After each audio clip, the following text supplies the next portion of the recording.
investigations from the case files of Lieutenant Joe Kenda. First, police must solve a murder. We're on the way. Without getting killed themselves. The officer jumped into action, stood out in the middle of the street. The driver continues to advance toward him. Stop the car! Stop now! Then, 2 men are shot, and Kenda must figure out which was the aggressor. Mr. Pitts has 2 in his stomach, and Mr. Doe has 1 in his head. I ain't pulling no trigger. It's a rarity when someone comes out and just tells us the whole thing. I'm telling the truth. He knows he's lying. I know he's lying. When people get into arguments, it simmers for an extended period of time. The bad blood remains, and it comes to a boil, and when it boils over, somebody's going to die. There's one thing that never changes: murder. A life has been taken. Their stories are now my stories. I never know where a case is going to lead, but I'll never stop until it's solved. Somebody has to look out for the victim. If you kill, I will find you.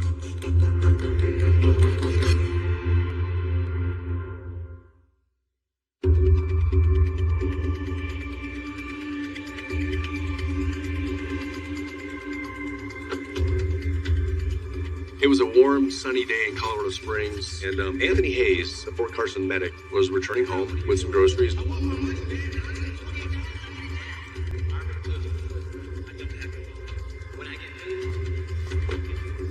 And he heard some guys arguing behind him.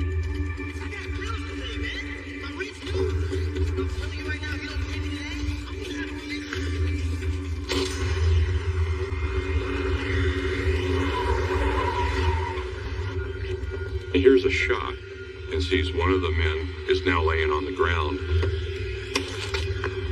He grabs his medic bag and launches into action.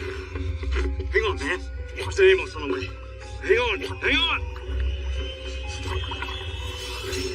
A short time later, Sergeant Kenda and Detective John Anderson arrive at the scene.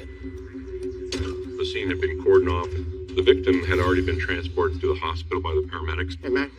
Where are we at? The victim is a 27-year-old male. He's in critical condition. The victim is a Darrell Davis. He has a close-range gunshot wound to the central chest, and the EMTs who treated him reported that it was unlikely he would survive. Any witnesses? Just one. It's over there. I didn't see any casings on the ground. Did our guys already pick them up? No, sir. We didn't see any when we arrived on scene. Most pistols eject expended casings unless the shooter has a revolver and the casings are contained within the weapon, or he picks up his expended casings because he knows they're evidence. Let's get a couple of guys to look around for a casing or two. I want to talk to the witness. Sure. Thanks.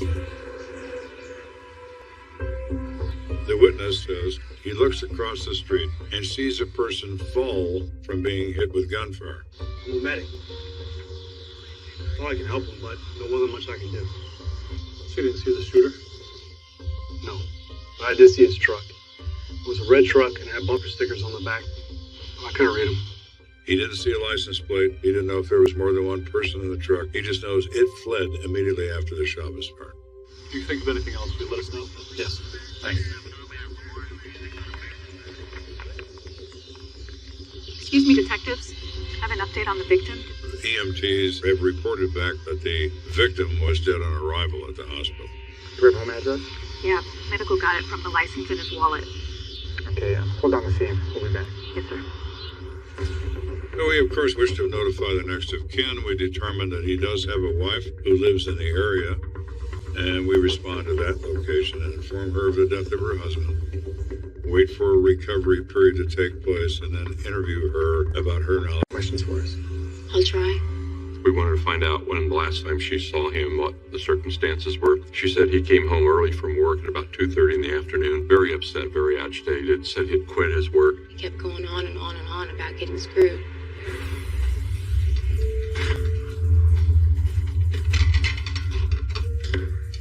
Man, on time every damn day. $128, babe?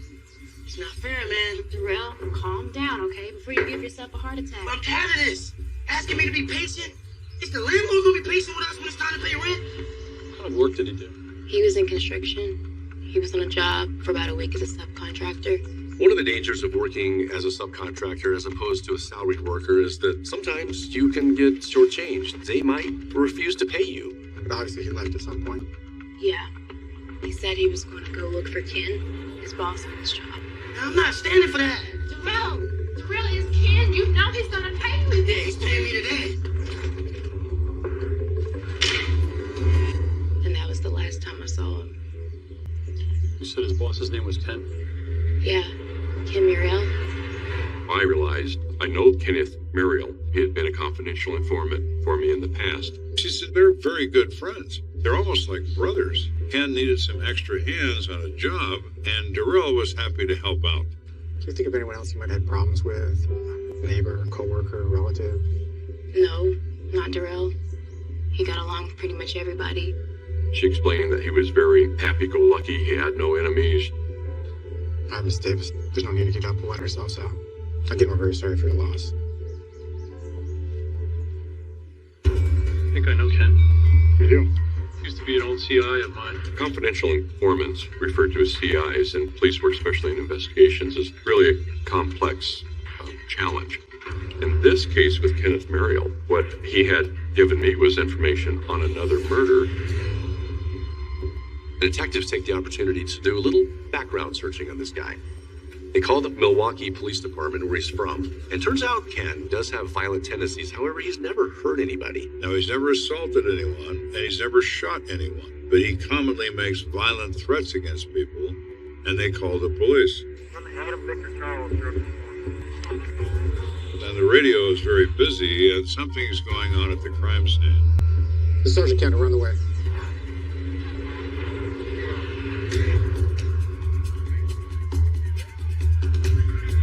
Back at the crime scene, officers were continuing to gather any evidence they could. As they were doing this, an interesting thing happened. So, black male? I'm not sure. Doesn't seem. Red truck? Yes. Like that one? I'm not sure, but it sure does look like it. You sure? Sit back. The officer jumped into action, stood out in the middle of the street, pulled his gun. Stop! Stop the car! The driver continues to advance toward him. The officer is thinking, is it time to shoot him? Stop the car! Stop now!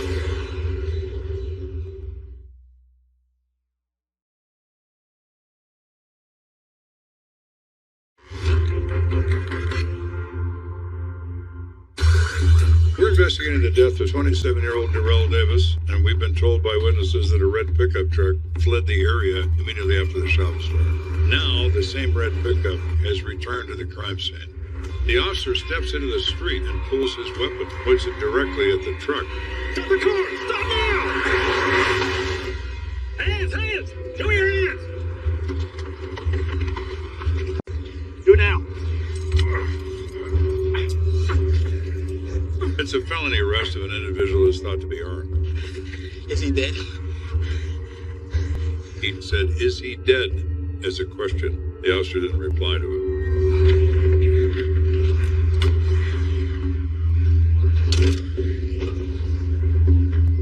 Well, you guys have sure been busy since we've been gone. Roger that. Let's get a search warrant going for the truck.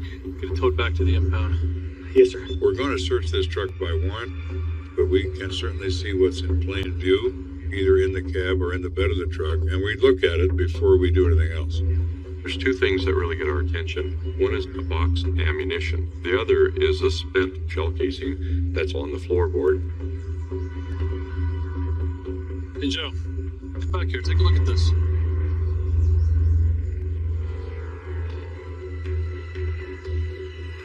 We look at the back of this truck, and there is a personal license frame that says protected by guns. There's also a bumper sticker that says, "I'm a Vietnam veteran." So what this is telling us is a little bit about this suspect. People display things that speak to their personality. He doesn't have flowers on his tailgate. You take people for what they say they are. This guy says he's a gun guy, and he's used guns before. Okay. Take him away. You got it. We have probable cause to arrest. We're going to take him down to our office and talk to him there. Sure you want me in there with him? I didn't know if Joe was going to think that was a conflict of interest for me to be the detective doing the interrogation. Well, as long as there's no special treatment, it shouldn't be a problem. In fact, maybe it's best if we talk to him alone. All right, then. There's a relationship here that already exists. You don't have to establish one in interrogation, so Anderson talks to him alone.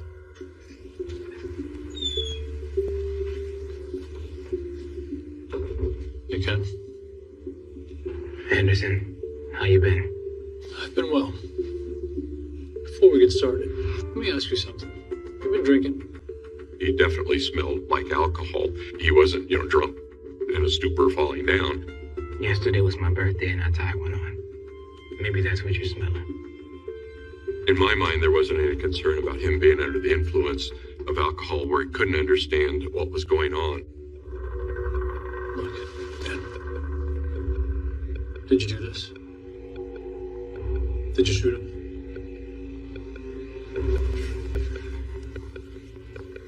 John Anderson hits him cold, and his response is, well, it was self-defense. It's not a denial, it's an admission. So we have the right guy. What happened leading up to the shooting? I don't know. Day started off fine aside from a little hungover. I didn't get out the house until late. He says he takes his two sons to the babysitter, and it's around 2:30 in the afternoon. He still decides he's going to go to work. I left the babysitter and started walking back to my truck. And there is Darrell, waiting for me. Hey, Ken! Darrell, what are you doing here? Ken says he doesn't know how Darrell Davis knew where he was, but nonetheless, there he is. $128? I need it now. Look, I already told you before, Darrell. I don't have your money yet. Ken explained that he wouldn't have the money to pay anyone until the job is completed. When I get paid in 2 weeks, you'll get your money. That's not gonna cut it, man. I did the job, so I need to get paid. Look, I got bills to pay, man. My rent's due. Ken, I'm telling you right now, if you don't pay me today, I'm gonna have a relationship with you. Screw you, Darrell. I tried to get away from him, but the guy was just relentless. You want me to beat your ass out here? I'm not playing around. Don't you dare threaten me.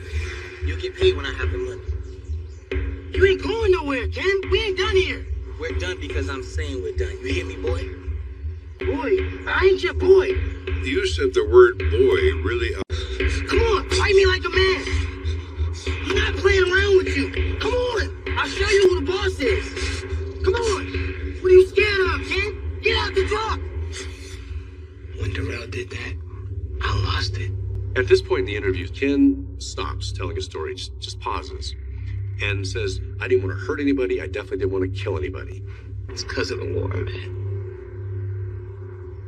Darrell was making threats, and it just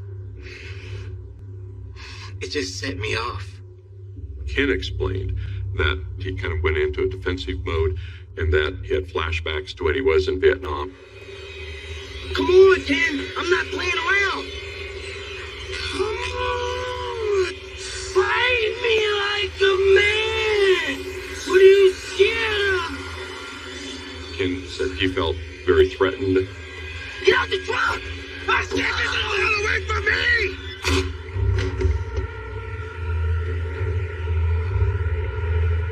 He shot Darrell Davis once in the central chest from inside the truck, which explains why that expanded casing is on the floor of the driver's side.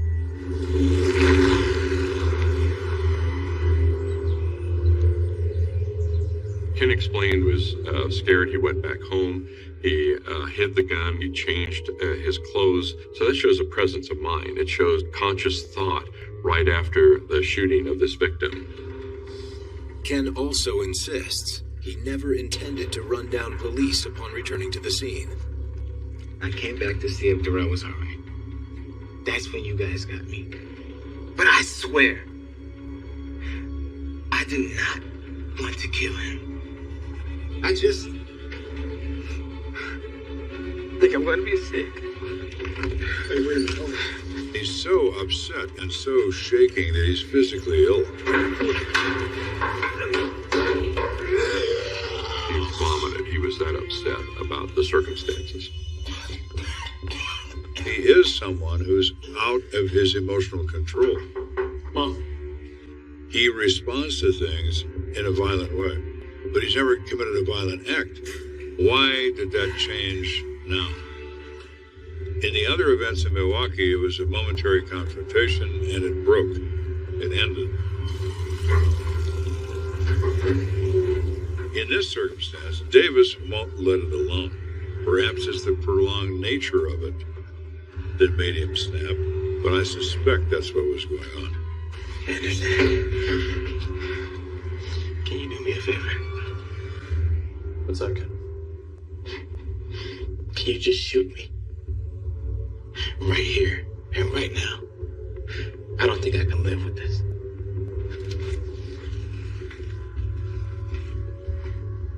When he makes that statement, it's obvious to me that he knows he's really messed up, that his life's forever changed. I knew that once we got to the county jail, we were going to need to put him under a suicide watch. Later that day, police execute a search warrant for Ken Muriel's home. We discover the sawed-off weapon between the mattress and box spring. We then submit that weapon to the Colorado Springs Police Department laboratory, and they confirm through ballistic comparison that that is the murder weapon. Ken is charged with second-degree murder, including a crime of violence. He pleads innocent by reason of insanity, and the jury bought the story. They eventually acquit him of the crime. However, the judge didn't let him off scot-free. It was decided that Ken Muriel would be ordered to the Colorado State Mental Hospital for a period of 12 years. Mr. Muriel has serious mental health problems. When agitated, he responds violently. Mr. Davis had no way of knowing that and certainly didn't deserve to die for it. But that Muriel as a criminal or as a victim, he's actually both. Coming up, a hallway shooting produces multiple bodies and countless questions. But who really pulled the trigger? They're not friends, they are enemies. You're gonna have to get up off my block. Ain't much to say. You can tell when somebody's lying to you, and this guy was lying.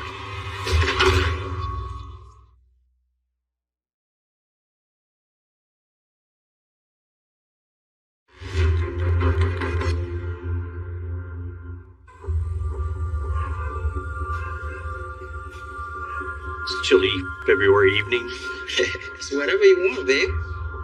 I just want to make this day special for you. Godfrey Freeman is in his apartment talking to his girlfriend, trying to decide what they're going to do for Valentine's Day. Well, if you still want to do the Cliff House, I mean, that means we got to make reservations in the next... What the hell? What was that? Babe, I think I just heard gunshots. It sounded like it was fire. And before he can do anything, he hears another louder bang. He tells his girlfriend to hold on. He starts to look out.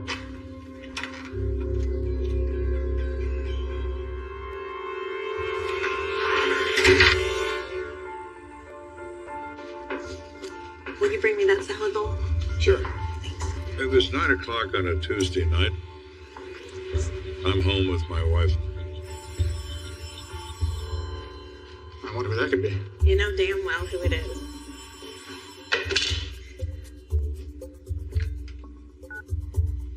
Stanley. It's the police department communications center. We have officers on scene of a fatal shooting. Okay, we're coming. Thank you. Well, be safe, honey. I will. Love you. Hey, Jill. Okay. That particular part of town, the southeastern part of the city, tended to have a high level of violent activity, a high level of gang activity. So we weren't surprised when we got a call to that address that there was a shooting. So what do we got? Looks like there was a shootout in the hallway of the apartment building. There were two victims. One was a 19-year-old Cameron Pitts, shot twice in the stomach. The second party is an unknown black male shot in the back of the head. Both of our victims were transported to the hospital. Our John Doe that was shot to the head, he looked like he's gonna make it. Our other guy that was shot in the stomach, not sure about him. Let us know if you hear. All right. Let's take a look.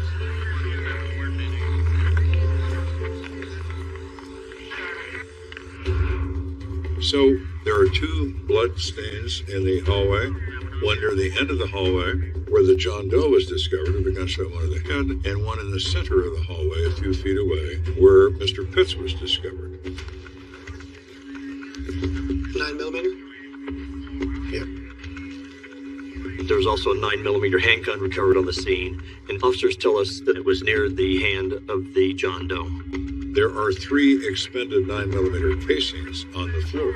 So we have 3 shots fired in the hallway. Mr. Pitts has 2 in his stomach, and Mr. Doe has 1 in his head.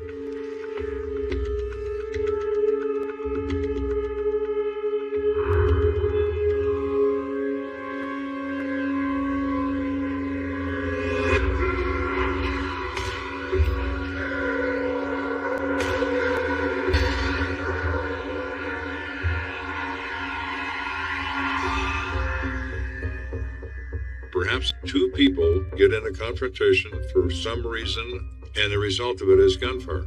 And somehow or other, both of these people get shot with the same gun. Did you guys talk to the neighbors? We've started. We're still making our way through the building. Let me guess. No one's talking. Correct. It's the kind of place where gang activity is very common. And so a lot of the people in that area, they don't come forward with information. All right, well, there's no reason to quit it. It's a subculture that most people never encounter, so it makes it extremely difficult to get useful information out of anyone. And you say to them, do you know this person? No, I don't know them. He's your brother. Do you remember that? That's how bad it is. We're investigating an altercation we had here tonight.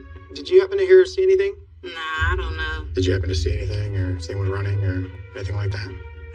I just don't want to be involved. Most of the neighborhood was very reluctant to talk to us, but we did find one individual identified by the name of Fitz Bannister. Excuse me, you live here? Yeah. Were you around when the shooting took place this evening? Yeah, I heard the shots. It was around like 8:30. It was actually right outside my apartment. He says he looks out the door and he sees 2 black guys laying on the floor, bleeding. That's when I seen 2 white guys running. Can you describe it? Yeah, one of them was wearing all green, and the other white guy was wearing a gray baseball cap. Green was not a big gang color back then, and seeing a white guy dressed all in green would be a little unusual. Thank you. No problem. We're going to take what he says with some grain of salt, but we're also going to put out all points to the cars in the area. 2 white males, one wearing a gray baseball hat, one all dressed in green. You see them, stop them, identify them. As patrol officers continue their canvass, detectives check on the status of the shooting victims. Mr. Pitts has 2 rounds lodged in his stomach, but we're confident he'll pull through. What about our John Doe? Afraid he's essentially brain dead. It's just a matter of time, unfortunately. Have you been able to identify the victim? Not yet, we're working on it. Who is he and how is he connected to Cameron Pitts? We can't find that out until we identify who this person is. Are the victim's clothes available? Right over here. When you arrive in a hospital with traumatic injury, the first thing the nurses are going to do is cut your clothes off. Those are from Mr. Pitts, and those are from the John Doe. We look at these 2 piles of clothing, and the clothing worn by Cameron Pitts is all red in color, and the clothing worn by Mr. John Doe is all blue. Red and blue. Smells like a crimson blood stain. Sure does. At this time in Colorado Springs, there were 2 predominant gangs, the Crips and the Bloods. Crips usually identified by wearing blue, Bloods usually identified by wearing red.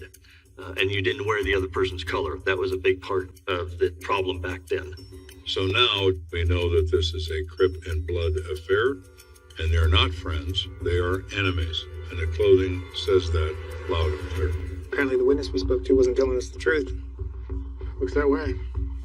So my concern about Fitz Bannister's story has now come full circle. There is a Crip and a Blood and maybe somebody else, but it's not 2 white guys. Kenda suspects the 2 victims struggled over a gun and both got shot. But which man pulled the weapon first? Right now, I think the smart thing to do is get a GSR test on both our victims. Absolutely. We always perform gun residue tests on everyone involved in a shooting, including the victims, to determine if they fired a weapon in the recent past. Well, Mr. Pitts is being prepped for surgery, but I can take you to the victim. Thank you. While surgeons are patching up Cameron Pitts' abdomen, police focus on the unidentified victim. Looks like this guy got roughed up pretty good. This person with the gunshot wound to the head is thought to be at death's door. He has blunt trauma to the face. He's been punched by somebody recently and very hard. Hey, detective. We should reach out to the coroner. We need an autopsy on this guy as soon as he passes. Yeah, I'll make sure he's notified. And we should also snap a couple pictures of him. Maybe one of the guys in our gang here will recognize him. Good idea. Now let's make sure that happens as well. Yes, sir.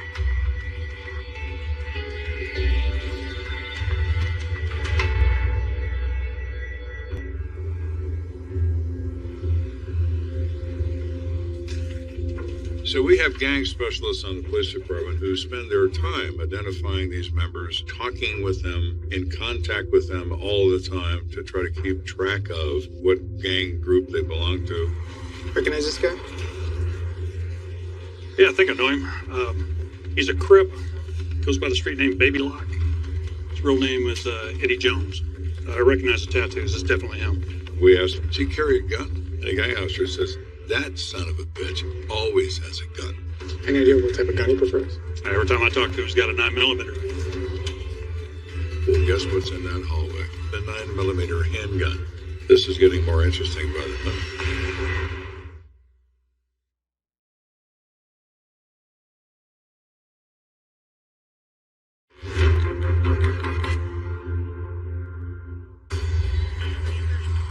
We're investigating a shooting involving a 19-year-old named Cameron Pitts, who's a blood affiliate, who's in surgery. And we also have Mr. Eddie Jones, who is a known Crip, and Eddie is no longer with us. Based on our victim's records, we were able to identify that he has a mother who lives in Georgia.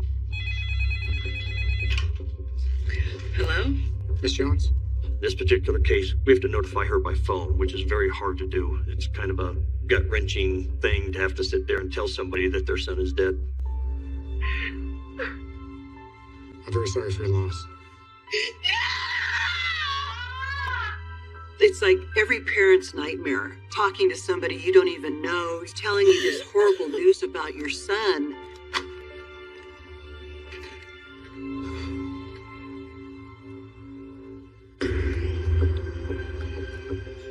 As soon as Eddie Jones submits to his injuries, Cameron Pitts overcomes his. Now it's our chance to go talk to him. We know he was there. He's the one person who should be able to tell us exactly what happened. But that's easier said than done. It ain't much to say.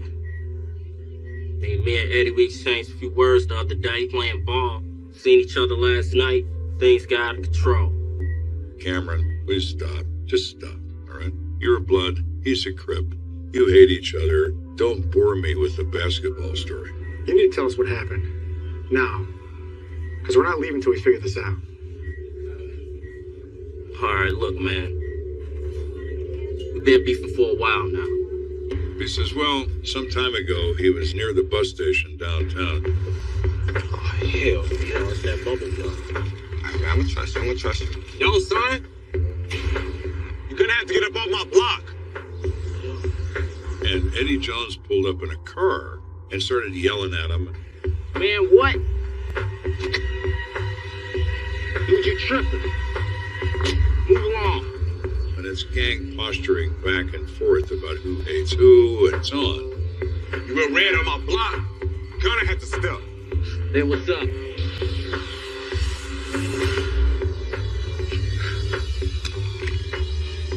Oh, it's like that? Damn right it is. Alright. I'ma see you. So, I left, and that was it. I ain't seen him since.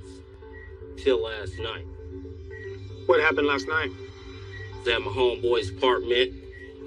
Stepped out to have a smoke. That's when I seen Eddie. Cameron says, I had no idea he was there. He had no idea I was there. oh, it's this bitch again. I thought I told you to watch yourself. Man, what the hell? These my streets. Cameron says that Eddie immediately comes up to him and punches him in the face. In the course of that fight, Eddie Jones pulls a gun out of his waistband and shoots Cameron twice in the stomach. Well, man, I was just trying to get the gun away from him, because I was worried he's gonna shoot me again. So you shot him with his own gun? No, I ain't pulling no trigger. Just went off. Cameron is very vague about how this transpired and is obviously, in my opinion, lying about what happened here.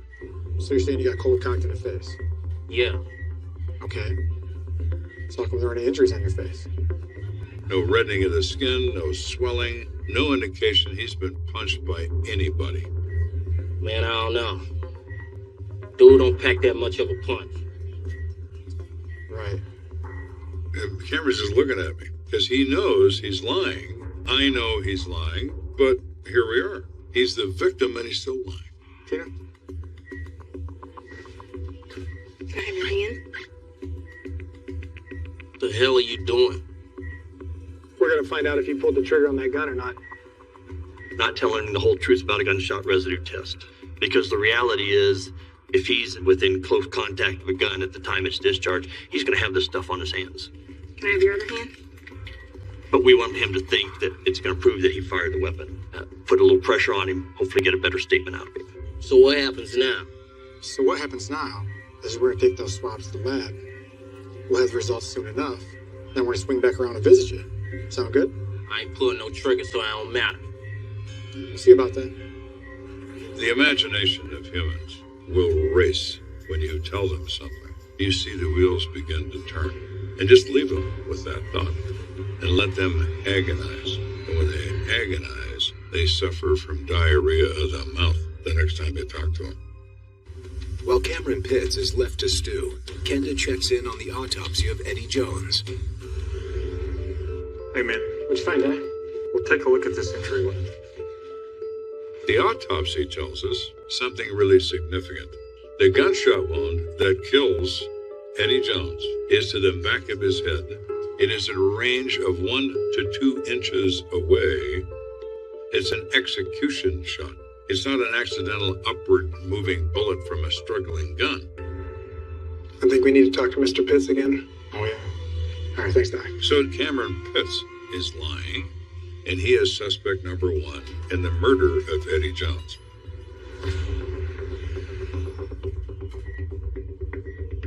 Hi, Cameron. We're back. Didn't take long, did it? Well, you're very confident when you go back to see Cameron, because you know a lot more than you knew when you last time you talked to him. So we're going to screw with him. We got some test results back. We don't think you're going to like what we found out. I'm going to be honest, Cam. I think you're lying through your teeth. I say, of all the stories I've heard in a long time, it's not the worst one, but it's in the top 5. And I look at that heart monitor, his heart's going like a piston because he's scared to death. I need you to tell us the truth right here, right now. Otherwise, you're going down for a murder rap, you understand? And a heart rate's going to 160. That's pretty serious. I said, Cameron, your heart's about to jump out of your chest. You notice that? And why do you think that is? All right, look, man. What I told you about the struggle with the gun, that was true. But what? But there was another guy there. He had his hands on the gun, too. He the one shot Eddie. What's his name? My homeboy. Fitz Bannister.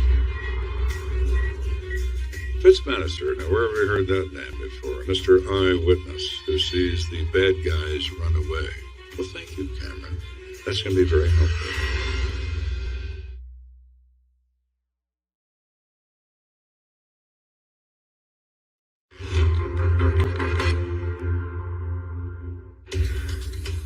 Which has turned out to be a gang confrontation between 2 individuals. But now we're in a position to know that there was a third person in the hallway when that shooting took place, and we know who that is.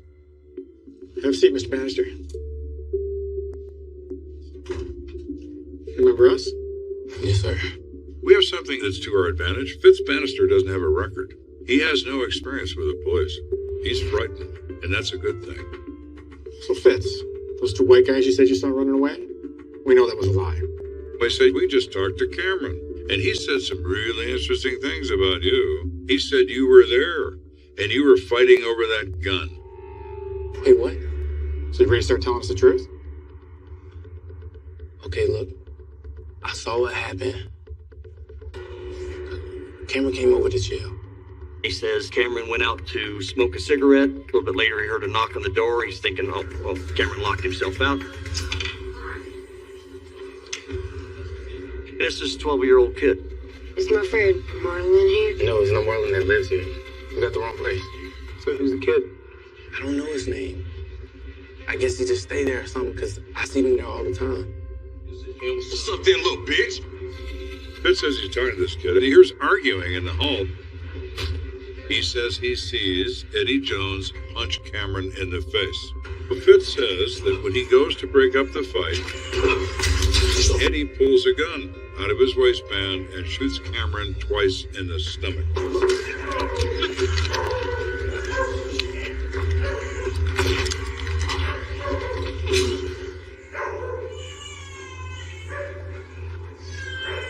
Fitz says the gun goes off and Eddie Jones falls down. Really, Fitz? You expect us to believe that? I saw Cameron. He didn't have any marks on his face. I swear to God, I didn't shoot nobody. God, I didn't shoot nobody, okay? He put his head down on the table like he was crying. Then he suddenly looked up at me to see what my reaction was, and there are no tears in his eyes. He goes back to simulating crying again. I said, Fitz, when you apply for an Oscar, people review your performance. I gotta tell you, you're not gonna get an Oscar. Nice try, Fitz. Will you stop being a little kid for a few minutes? Because I'm gonna treat you like an adult. I'm gonna put you in adult prison with other adults that you're not gonna like at all. I'm telling the truth. It's all crap. We know it's crap. Any detective been on, or any officer has been on more than a year, he's seen these bogus statements and bogus crying from individuals, so we're not buying it. Hey, admit you're with the Bloods, just like your boy Cameron. I'm not. Look, man, I hang out with those guys sometimes, but I'm not no gangbanger. I told you I was there, and I had my hand on the gun, but... Keep going. Nothing, man. I want my lawyer. That's probably a good idea, Fitz, because you're gonna need one. Go ahead and cuff him, get him out of here. You know, I didn't do nothing. I didn't do nothing. Now we're in a situation where I don't really have anything that says if it's Fitz that did it or if it's Cameron who did it. You can still move after you've been shot in the stomach. It hurts, but if you can hold up under the pain, you can still move around quite a bit. So we're sitting there trying to think what to do now. What's going to resolve this? The players aren't going to resolve it. So we go back through this report. It's always best to start over. You just start over. Hey, here's something. One of the patrol officers spoke with a 12-year-old kid named Stephen Lane at the apartment complex. Didn't Fitz say something about a kid being at this door right before the shooting? Yeah, exactly. Doesn't look like they got much. His mom cut the interview off. Probably afraid of gang retribution. But it might be worth another shot with this kid. Good call. I'll head over there now. Let me know if you find out anything else. Sounds good.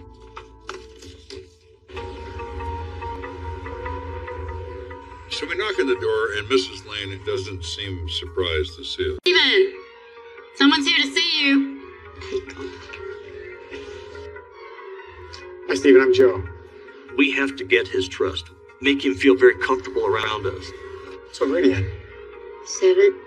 You sit down with him so you're the same height. You don't want to be standing over a 12-year-old kid, looming over him in some threatening manner. You play any sports? Yeah, basketball.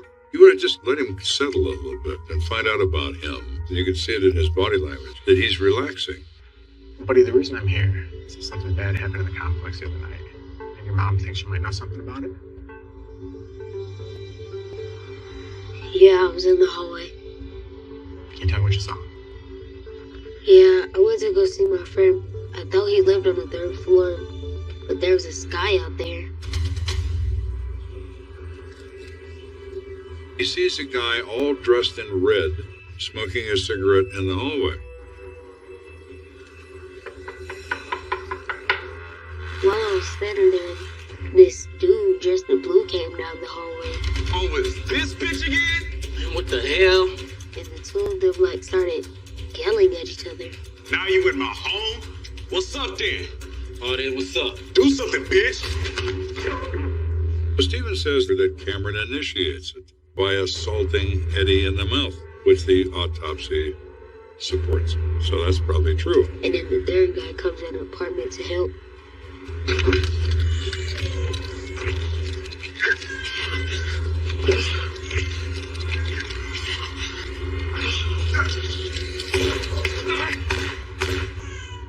tells us that he sees Eddie shoot Cameron twice. Fitz immediately joins in on the fight.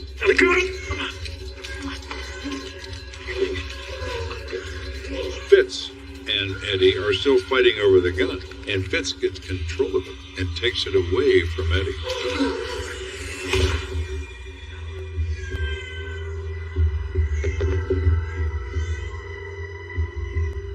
Eddie turns to head for the staircase, and Fitz shoots him in the head.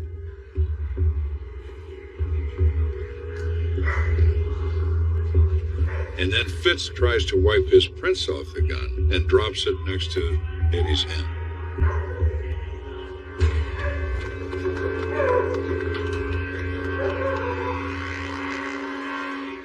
Stephen Lane is telling us a story that matches the known physical evidence to an absolute T. That's exactly what we expected that did happen. And now we have an eyewitness to it that is what happened. I ran home as fast as I could. Stephen, I appreciate you telling me the truth. Thank you.